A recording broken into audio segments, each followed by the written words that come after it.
Welcome to the Restoration Pros Unplugged Podcast. In each episode, we're going to bring you insightful interviews and discussions with top restoration industry leaders. We're also going to delve into their business, the strategies that made them successful, and most importantly, the valuable lessons they learned along the way. I'm your host, Clinton James. I'm also the Chief Marketing Officer at Water Restoration Marketing. We're a digital marketing agency dedicated to helping restoration companies nationwide secure more high-value water jobs. Now, this show, it aims to provide you with the knowledge and tools you need to excel in the restoration industry. So sit back, relax, and enjoy the show.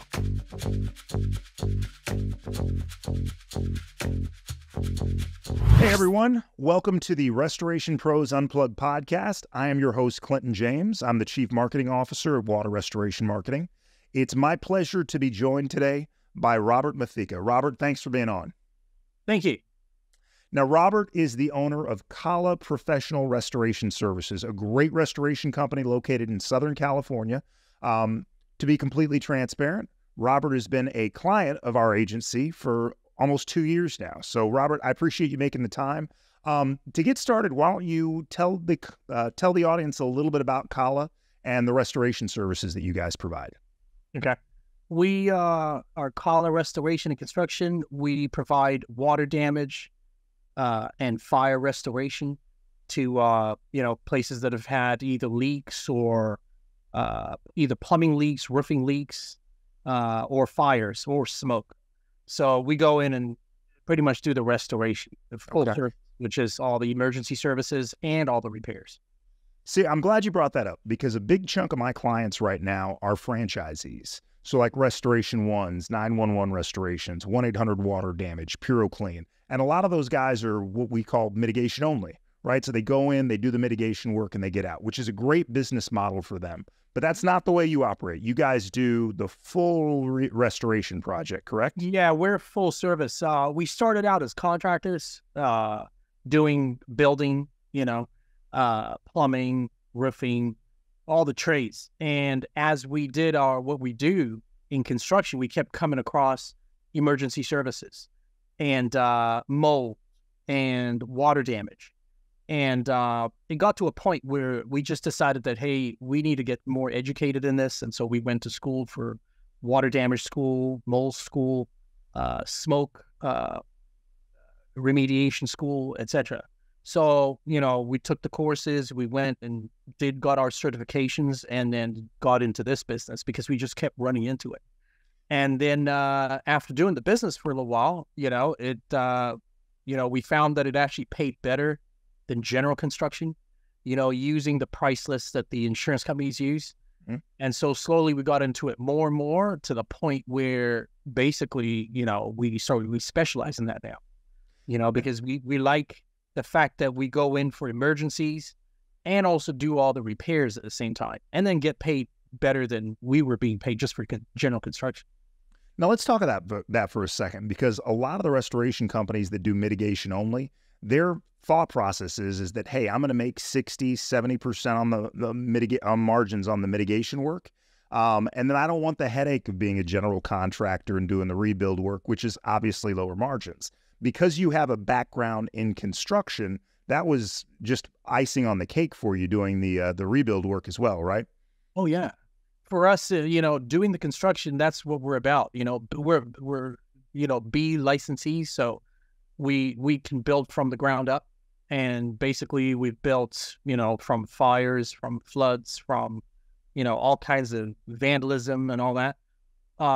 So knowing construction and having, our crews, most of these guys have done this, since they were, very young. They're mostly from construction families. Okay. So learning the mitigation side was almost, it was a piece of cake, because if you try to train the mitigation guys on construction, that's a big problem. They don't have the experience. You need a lot of experience doing, building, framing, doing mud work, doing drywall, doing plaster, doing concrete, and it's difficult to learn all those trades. So most of the time we have to hire guys that grew up doing this, from construction families where they built homes. So they know about, concrete. They know about framing. They know about, walls, drywall. They know how to plaster. They know how to roof. So teaching these guys mitigation is just like, for that, they find it so simple. They actually make fun of it, kind of. They're like, man, this is construction. This is actually, it's like, yeah, they pay us to do this. All right. So, we hold on to our guys to do all the repairs because they do it. And when we're not busy with mitigation, we still have our crews doing all the construction work that we need to do. If we only did mitigation, we'd have to cut back on our staff big time. Well, let's talk a little bit about your team. Because like I said, we've been doing business for the last 2 years. Where are you guys at in terms of crews, service vehicles, technicians? What's your head count look like? It fluctuates between 15 and 25. For a long time, we've been, from 15 to 25. And but we're getting to the point now, we just amp things up a little bit, and we want to now grow the company to, bigger, a bigger size, up to maybe 40 guys, and then maybe just for that one location. And then when we're done with that, we'll start thinking about expanding in different places. I have a couple friends that do the franchise work. Most of those guys are maybe like 5 guys or 6 guys, because it's hard to stay busy just doing, mitigation work. Sure. That's a heck of a task. And then they can't keep their guys busy. They have a problem. I have one guy who keeps complaining about, because he only wants to do mitigation, but he can't keep his guys busy. So he keeps losing them, and then he has to hire again. And, and I tell him, hey, why don't you do the construction, get construction guys? You'll always have staff. If we have guys on a job, maybe 10 guys, 5 guys, 8 guys, something happens, we'll just pull 4 guys. It doesn't matter what time of the day or night it is. We already have them out there. So we'll just pull a truck or a couple trucks to a different location and stuff like that. So for us, it's ideal working like that, Well, give us your makes sense for us. Give us your background, Robert. Now, obviously, you were a GC before you got into the restoration industry, but what did you do before you got into construction? Actually, I was doing something totally different. I went to school for information systems and computers. An IT guy, a techie. Yeah, that's what I did, but it wasn't my passion to do that. It's kind of family really pushed me into that. They're like, you got to get at least your first degree before you do anything. So I did that, and I was like, yeah, I'm not going to do that. I'm going to go do something else. And then slowly got into construction, loved it, and just kept growing with that until we came across all this mold mitigation and now restoration. Now we specialize in restoration pretty much. So we're very happy doing that. So out of the work that you get right now, because I know you do water, I know you do fire and smoke, I know you do mold. I don't think you guys do like asbestos abatement or any like biohazard or trauma or anything like that. No, we don't. That's something we do want to do in the future, though. All right, good goal to shoot for. What if we took all of your work as like a pie?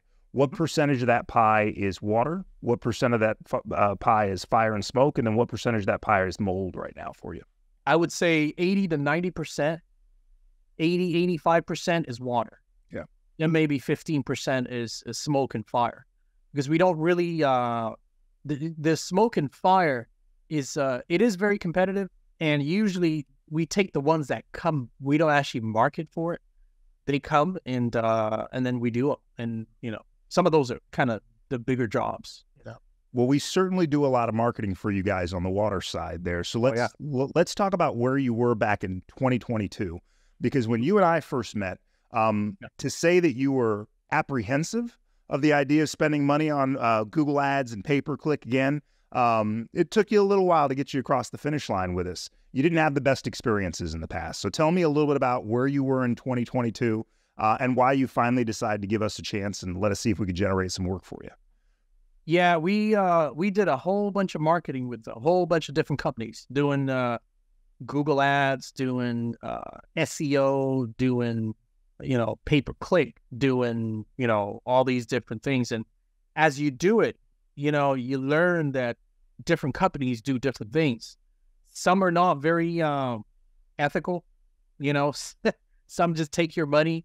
Some, they wouldn't. Actually, I had a guy who worked in, actually it's a lady who worked at, I'm not going to say what book, certain color book. And we used to advertise with them, you know? And then when she quit, she actually called me and said, hey, you know what? Most of the money you're paying us for your online advertising does not go to your ads. A small percentage of what you pay us per month goes there. And then she joined another company and she said, come with us because, you know, these guys at least, you know, put more than what, you know, we were putting for you.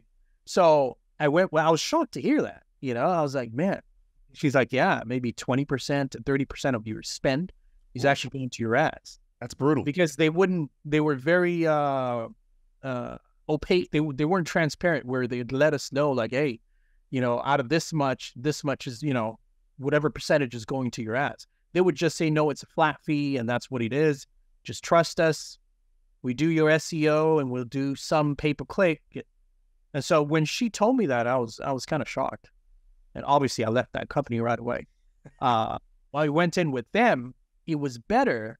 But this company, yes, they put a larger percentage, but again, it was not transparent. They were just saying, okay, just give us this much per month and we'll do your marketing. And she was trying to tell me, okay, yeah, well, these guys spend more. And I came to find that, yeah, they spend more, but not a lot more. So, yeah, I'd been through a lot of that and a lot of SEO companies, and it was very difficult to track their results, especially with SEO, because they're like, no, your ads are going, and, you know, this much, you know, response you're getting on your website. I'm like, yeah, but, you know, at the end of the day, we need to know how many people are actually calling us to get jobs. You know, it didn't make sense, the amount we're spending and, you know, how much work we're getting. So that's probably why it was a little difficult to join right away when we first came across your company. I'm glad you mentioned that because I think that's a good lesson for any restoration company that's considering spending money in the digital marketing space, right? Because there's a lot of companies that will take your money to do digital marketing for you. But you're right. Sometimes it's a little clouded in terms of where that money's going. And that's why we always focus on a pretty simple pricing model.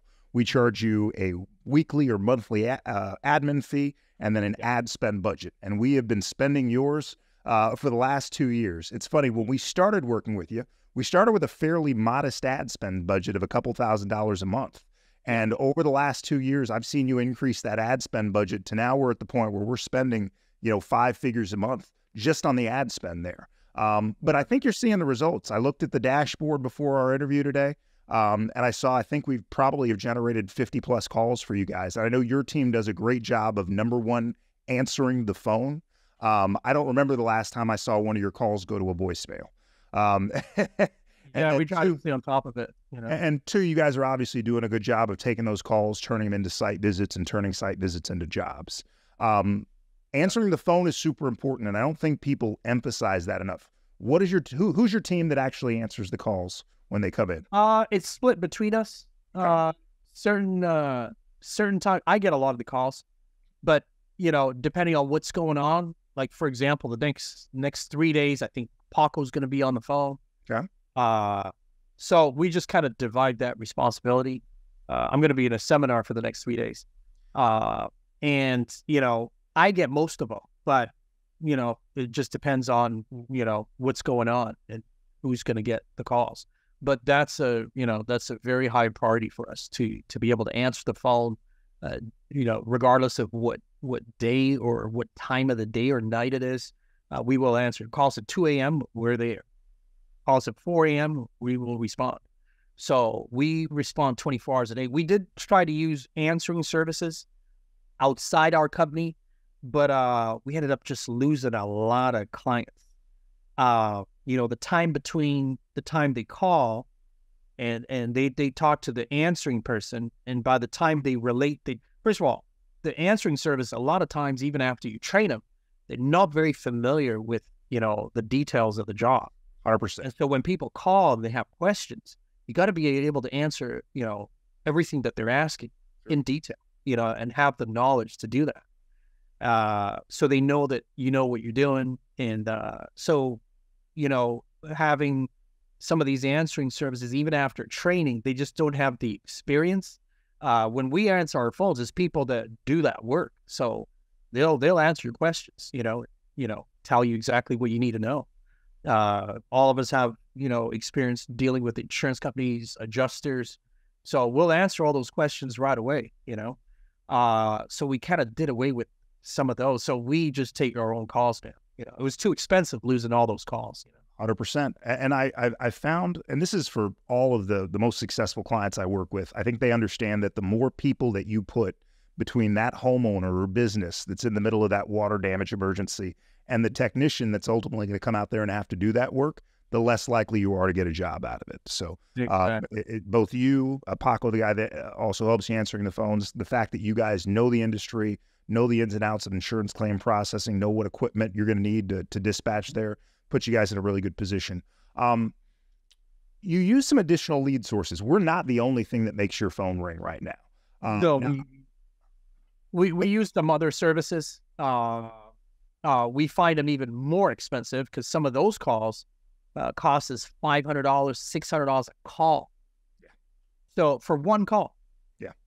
Not a guaranteed job. It's a phone call.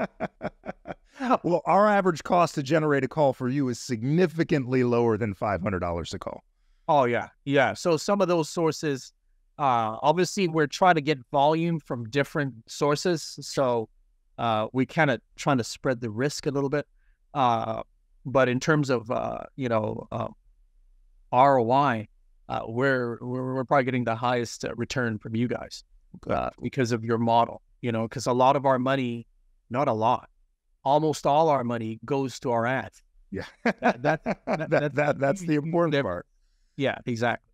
Now, some of these lead generation services, they definitely have a different model than us. And like the ones that you're paying per call, if you go out, a lot of them use Google Ads to generate a lot of their phone calls, right? But they've got these, we won't name any names, but they have these undescript landing pages that are usually in the color schemes of the most popular franchises in your market, right? Yeah. And unfortunately, a lot of the ad spend budget that they are spending on the ads that they run, it's not for keywords that have anything to do with water damage. It's more the names of some of your most popular competitors down in your market. So do you occasionally, with those companies that you're paying per call, ever find yourself getting lead calls from people that were looking for specific franchises? Yes, that's actually happened quite a few times. Yeah. They'll call, they'll ask for service, we show up, and more than a few times it's like, oh, we thought we called this guy on this site. What do you. So over time we've come to discover that, their marketing strategy is very different. Yeah. 9 out of 10 times they'll still get the job, but I'm not sure how they're generating those calls exactly. You probably know, whatever. I do. When people go in, they do a Google search and they're looking for Serve Pro or Service Master, right? They type that into the search bar. You're still going to have ads that show up at the top of the page. They're going to click on that ad. They're going to go to a web page, a landing page that doesn't have really a business name on it. They're going to see the color schemes that they recognize from that franchise, and they're going to call the number on there. That lead gen company that we're talking about, they just do a round robin with whatever number of restoration companies that they're working with in that area. So you're going to get phone calls, and you're absolutely right. If they haven't already started a job or a project with that restoration company, you might still be able to turn that thing into a job. But sometimes I hear from my clients that they're just legitimate customer service calls, like somebody calling to complain about a technician that tracked mud through the house, or they've got a question about an insurance claim that's literally already in process there. Well, we have this thing where if the call is not about a job, they won't charge us for it. But that does happen quite a bit. Well, good. Actually, of late, over the last maybe 2-3 months, out of like 10 calls, they won't charge us for 7 of them because they're not real calls. Then we'll get maybe 3 out of that is actual, and they'll charge us for those. But those are people that are legitimately looking for water damage services. Yeah. So that happens too. So I'm not sure how they're doing what they're doing, but because that's okay. They can't charge us for, we can't pay for bad calls. So well, we'll just continue generating good calls for you on our end here. So one last thing I want to talk about, because every day when I talk to a restoration company, no matter where they are in the country, they think that they're in the most competitive market in the country. You, my friend, I know this from data, are actually in one of the most competitive markets in the country. People don't think of Southern California as a hotbed for emergency services.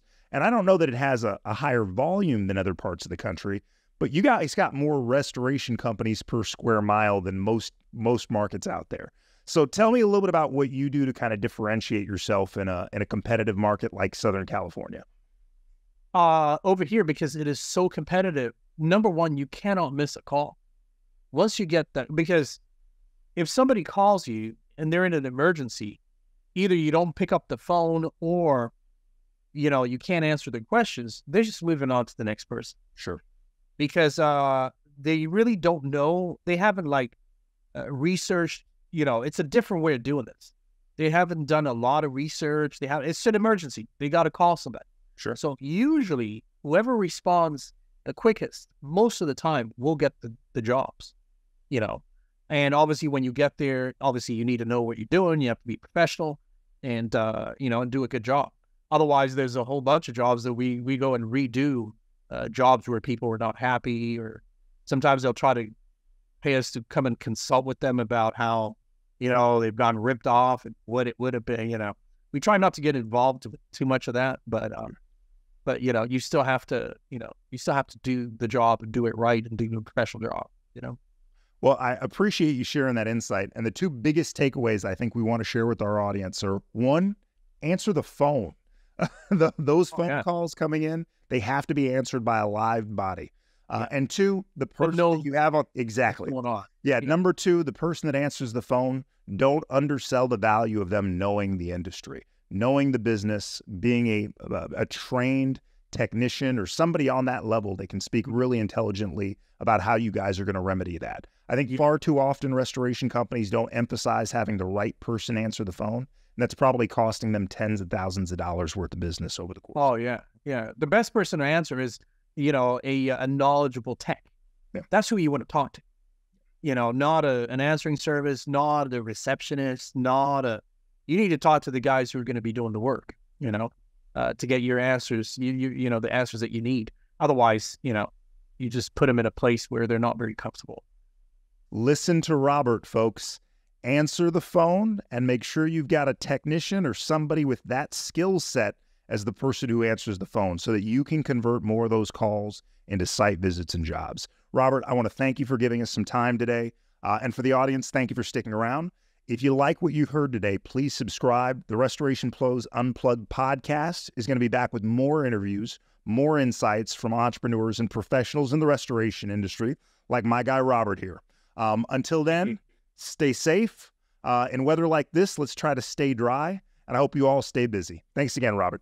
Okay, thank you. You have a good one. Thank you for listening to the Restoration Pros Unplugged Podcast. If you like what you heard today, be sure to subscribe, share, and also leave us a 5-star review. We'll be back with more interviews and discussions with restoration industry leaders really soon. In the meantime, if you're a restoration company looking to add more high-value water jobs, you can reach me and my team at waterrestorationmarketing.net. Again, that's waterrestorationmarketing.net. I look forward to hearing from you soon.